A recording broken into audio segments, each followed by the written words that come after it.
तो भाई लोग कैसे हो। आज मैं आप लोग के लिए तौसी की स्टोरी लेके आया हूँ, तौसी और शैतान का बेटा। चलिए कहानी स्टार्ट करते हैं। पाताल में सर्प देश का राजा इच्छाधारी सर्प तौसी, सम्राट तौसी की जय हो, जय हो। महामंत्री, राज्यसभा का कार्यक्रम सुनाया जाए। जो आज्ञा सम्राट। आज की राज्यसभा में सबसे पहले एक गुप्तचर पर मुकदमा चलाया जाएगा।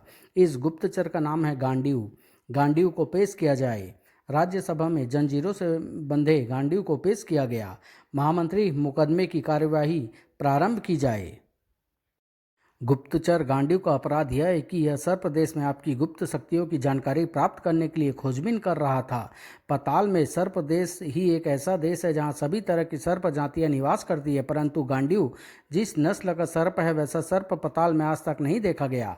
हे सम्राट, हमारी सेना ने इसे उस समय गिरफ्तार किया था जब अन्य किसी कार्य से आप सर्प देश से बाहर गए थे, किंतु हम इससे यह ज्ञात करवाने में सफल नहीं हो पाई कि यह आपकी गुप्त शक्तियों का पता क्यों लगाना चाहता था और यह किसका गुप्तचर है।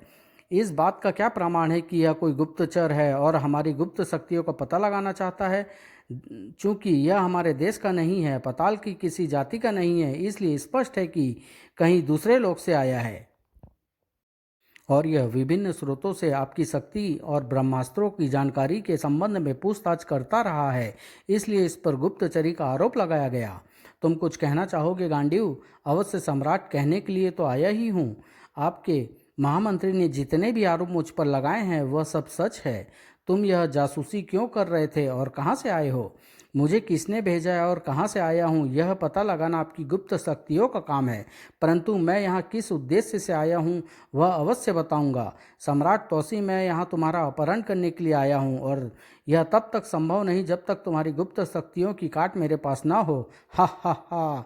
यह मुंह और मसूर की दाल महाबली बलि का अपहरण करने आया है, जिसे हमारी सेना की एक छोटी टुकड़ी ने गिरफ्तार किया। वह क्या कर पाएगा? अरे मूर्ख, हमने तो तुम्हें इसलिए पकड़ा था क्योंकि तुम किसी बाहरी लोग के हो और गुप्तचरी कर रहे थे, और तुम यहाँ शेख चिल्ली बन गए। महामंत्री, मैं कोई हवाई बातें नहीं कर रहा हूँ। मुझे गिरफ्तार करने वाले सेना की टुकड़ी का संहार मैंने नहीं किया, क्योंकि उसे मारना मेरा लक्ष्य नहीं है। याद रखो, जब भगवान राम की पत्नी का अपहरण हो सकता है तब तौसी तो एक साधारण इच्छाधारी नाग है, तो क्या तू कलयुगी रावण है? पागल लगता है सम्राट, इसे पागल खाने में डाल दिया जाए तो तुम्हें पाठ पढ़ाना ही होगा। कर देखो, यह टूटी तुम्हारी जंजीरें, और अब देखो गांडीव की दूसरी ताकत। सू है आश्चर्यजनक, इसने तो हम सबको ही बंदी बना दिया। सम्राट तौसी, तुम्हें मैंने बंदी नहीं बनाया, तुम्हारी सारी राज्यसभा को बंदी बनाया जो मेरा मखौल उड़ा रही थी। अब अपनी किसी गुप्त शक्ति का प्रयोग करो और इन्हें आज़ाद करो। यह कोई मायावी शक्ति लगती है। क्या तुम मुझे चुनौती देने आए हो? मेरी शक्तियों का उत्तर हो तो दो, नहीं तो मेरे साथ चलो। समझो तुम्हारा अपहरण हो चुका। तुम मुझे किस प्रकार ले जाना पसंद करोगे? मैं जानता हूँ मैं तुम्हें बंदी नहीं बना सकता, लेकिन मैं तुम्हें विवश कर दूंगा कि तुम मेरे पीछे पीछे चले आओ।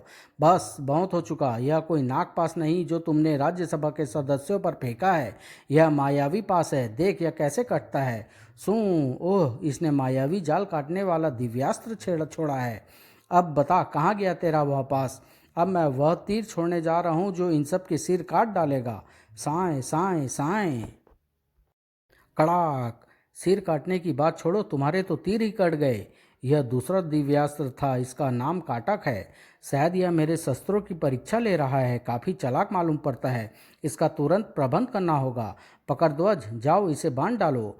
तौसी ने अपने अंदर छिपे 6 इच्छाधारियों में से एक को जागृत किया। पकड़ध्वज, अभी लो स्वामी। तौसी की गुप्त शक्तियों को जानने के लिए पढ़े तौसी और शेषनाग। पकड़ध्वज किसी को भी पकड़ने में सक्षम था और उसकी पकड़ किसी शस्त्र से नहीं काटी जा सकती थी। यह पकड़ध्वज है जिसका जिक्र मैं पढ़ चुका हूँ। इसका मतलब तौसी ने शेषनाग से शस्त्र प्राप्त किए हैं और तभी वह G18 को परास्त करने में सक्षम हो गया। यह ब्रह्मांड का पहला इच्छाधारी नाग है जो शेषनाग के शस्त्रों से सुसज्जित है। पकड़ध्वज, अश्वध्वज, पाणिध्वज, ये सब 6 शस्त्र इसके पास अवश्य होंगे। हम तुम्हें इसी समय मृत्यु दंड भी दे सकते हैं, किंतु हमारे कानून की भाषा में तुमने अपराध अभी इतना बड़ा अपराध नहीं किया। यदि हमारे देश का कोई सर्प गुप्तचरी करके देशद्रोही करता है तो वह मृत्यु दंड पाता। किंतु तुम बाहरी गुप्तचर हो और अब तुम्हारी समस्त मायावी शक्तियों का हम पता भी लगाएंगे। ये तो उल्टे बांस बरेली को लादना चाहता है। अब यहाँ तक आया ही हूँ तो कुछ तो करना ही है। मैं शेष नाग के शस्त्रों की काट तो जानता ही नहीं हूँ। बड़ाम है, यह तो फट गया। आग आग, राज्यसभा में गहरा काला धुआं छा गया। यह कैसा काला धुआं है? धुआं छटने के बाद पूरे महल में जहाँ था वहाँ जड़ होकर रह गया। अब सुनो मेरी आकाशवाणी, मैंने आत्मघाती वार किया है और अब तुम जड़ हो चुके हो और इस शक्ति की काट तुम्हारे पास नहीं है तौसी। यहाँ तक कि तौसी भी जड़ शून्य होकर रह गया। उसी समय आकाश पर एक विमान दृष्टिगोचर हुआ है। यह विमान कहाँ से उतर रहा है?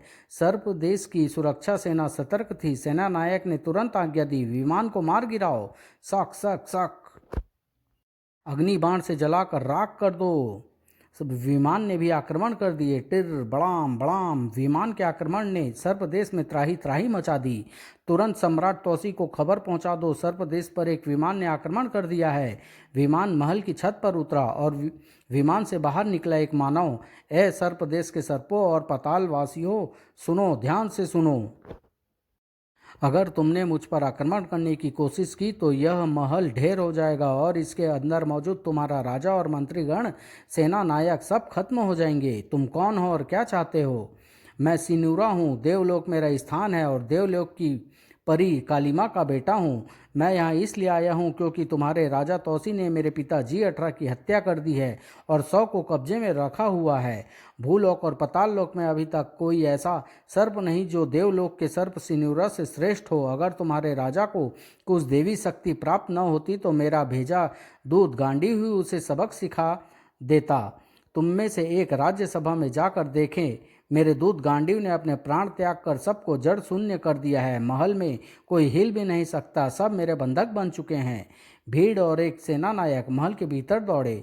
सचमुच यह तो गजब हो गया, पूरे महल में जो जहाँ है वहाँ जड़ है। महाराज, क्या आप भी मूर्छित हैं? क्या यह सब नाग बाबा को भी पता है? इस विपत्ति से अब वही बचा सकते हैं। सेना नायक बाहर आ गया। देख लिया तुमने? बताओ इन सबको कि मैंने पूरे महल को बंधक बना लिया है। यह सच है भाइयों, सिनुरा सच बोल रहा है। हा हा हा, अब तुम में से किसी ने मेरी राह में बाधा पहुंचाई तो मैं महल को ढेर कर दूंगा। सिनुरा छत के मार्ग से महल में प्रविष्ट हुआ। गांडीव को तो सिर्फ मैंने इसलिए भेजा था ताकि तुम्हारी गुप्त शक्तियों को पता लगा सके। जो कुछ वो देखता और महसूस करता है वह मुझे पता चल जाता है।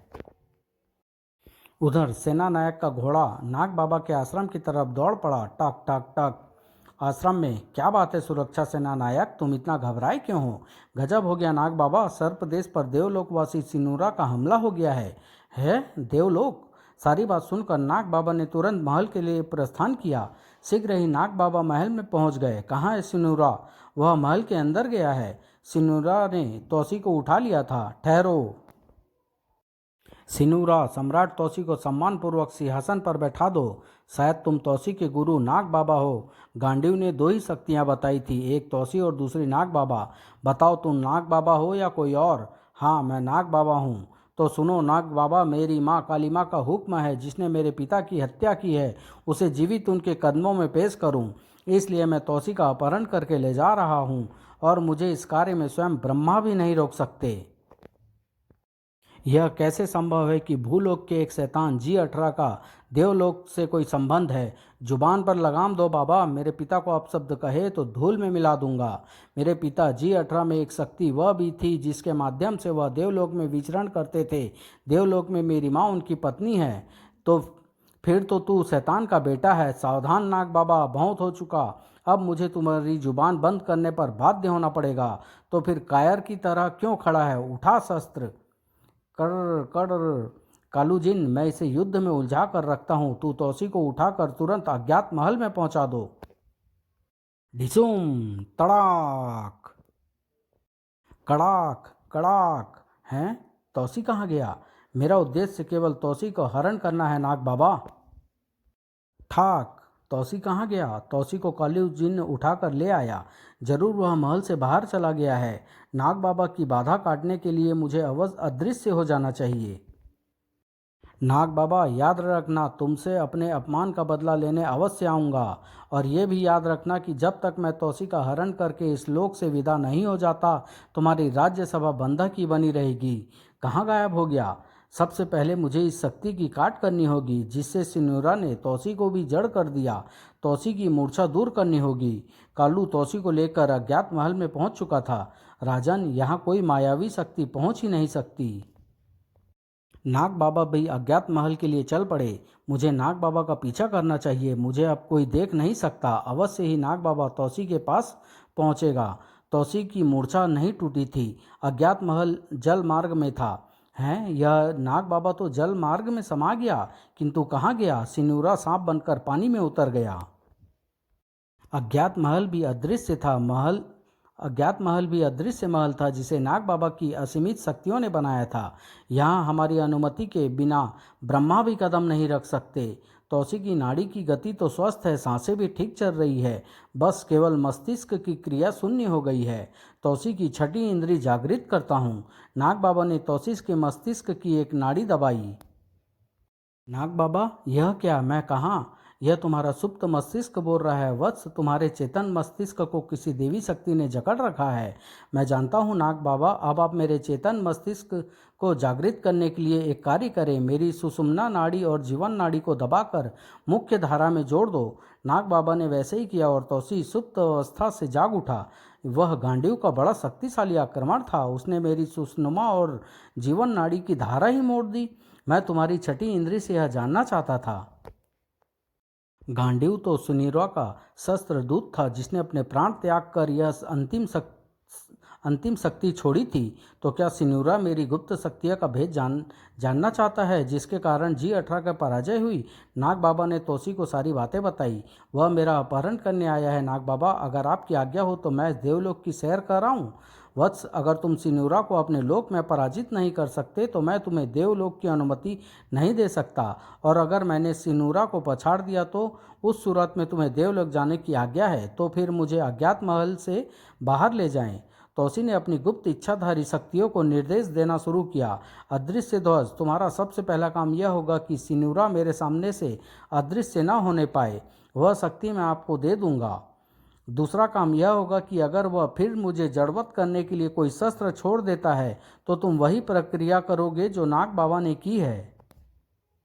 विशेष परिस्थिति में तुम मुझसे उसी प्रकार सुप्त अवस्था में निर्देश ले सकते हो जो नाग बाबा ने किया था। मेरी छठी नाड़ी दबाना ही काफ़ी होगा। अब चलिए नाग बाबा। नाग बाबा तौसी को लेकर बाहर आ गए। हैं, यह तौसी कैसे ठीक हो गया? पहले तो मैं अदृश्य रहकर ही इन पर मार लगाता हूँ। ठाक तड़ाक, ढिसुम फड़ाक। यह मुझे देख रहा है क्या? तू चाहे देवलोक से आया हो या स्वर्ग लोक से, रहेगा तो शैतान का बेटा ही। सुन, सिनुरा गांडीव ने पलक झपकते ही वह सब कर डाला था। मुझे आभास नहीं था कि वह आत्मदाह के रूप में अंतिम शस्त्र प्रयोग करेगा और मैं यूं जड़वत हो जाऊंगा। अब तू यहाँ से वापस देवलोक नहीं जा सकता। तो तू मुझसे लड़ेगा? देख सिनुरा की ताकत। सिनुरा ने अनेक शरीर प्रकट हो गए। बोल पाताल के सर्वश्रेष्ठ महाबाली, तू इनमें से किस सिनुरा से लड़ेगा? सन सन सन। इसका मतलब इसके 6 शरीर छाया है। धाएं साएं साएं ढिसुम धड़ाम। त्रिध्वज, तुम छाया शरीर पहचानने के विशेषज्ञ हो। जैसे तुम्हारे 2 छाया शरीर है वैसे ही इसके 6 शरीर छाया शरीर है। और तुम बता सकते हो कि इसका वास्तविक शरीर कौन सा है? हाँ स्वामी, मैं स्थूल शरीर पहचान सकता हूँ। तौसी, बस तेरा खेल खत्म हुआ। अब मैं तुझे उड़ाकर देवलोक ले जाऊंगा। मैं तुझ पर ऐसा वार नहीं करना चाहता जो तेरी मौत का कारण बन जाए। मैं तुझे जीवित उड़ा कर ले जाऊंगा। स्वामी, यह है असली सिनुरा। पकड़ ध्वज, देख क्या रहे हो? लपेट लो इसे और इसे पकड़कर सबसे सुरक्षित कैद खाने में डाल दो। इसका फैसला हमारी राज्यसभा में होगा। अगर तुम मुझे कैद करना चाहते हो तो मुझे उस जगह कैद करो जहां तुमने मेरे पिता का शव रखा है। मरने से पहले अपने पिता के दर्शन करना चाहता हूँ। यह मेरी अंतिम इच्छा है। मैं वहां बिना वायु के भी जीवित रह सकता हूँ। जाओ, इसे इसके पिता G18 के शव के साथ कैद कर दो। कल इसका फैसला किया जाएगा। सिनुरा को उसी कारागार में डाल दिया गया जहां G18 का शव रखा गया था। नाग बाबा, अब आपकी क्या आज्ञा है? वत्स, अगर तुम्हें देवलोक की यात्रा करनी है तो सिनुरा को क्षमा करना होगा और उसकी इच्छा पूरी करते हुए उसके साथ देवलोक जाना होगा। इसलिए मैंने उसका यह प्रस्ताव मान लिया था कि उसे उस कैद खाने में रखा जाए जहां उसके पिता का शव है। अब मैं कल सिनुरा से मित्रता की वार्ता शुरू करूंगा। कैद खाने में अगले दिन है, यहाँ तो कोई नहीं। सिनुरा के साथ साथ G18 का शव भी गायब। सिनुरा ने अपनी शक्ति से स्वयं और G18 के शव को अदृश्य कर दिया था। इस बार मैं अपने पिता का शव ले जा रहा हूँ तौसी, शीघ्र ही तुझे लेने आऊँगा। सिनुरा का विमान भी अदृश्य कर उड़ रहा था। जब तक अदृश्य ध्वज की शक्तियों का प्रयोग करेगा तब तक मैं पाताल की सीमा लांघ चुका हूँगा। राज्यसभा में जैसी ही सूचना मिली, क्या G18 का शव भी गायब? तू अगर पाताल लोक पार कर गया है सिनुरा, तो मैं तुझे भूलोक पार नहीं करने दूंगा। सावधान, मैं आ रहा हूँ। लगता है अब मुझे G18 के साथ साथ सिनुरा का शव भी लाना होगा। पढ़िए अगले अंक में तौसी और धूमकेतु। समाप्त।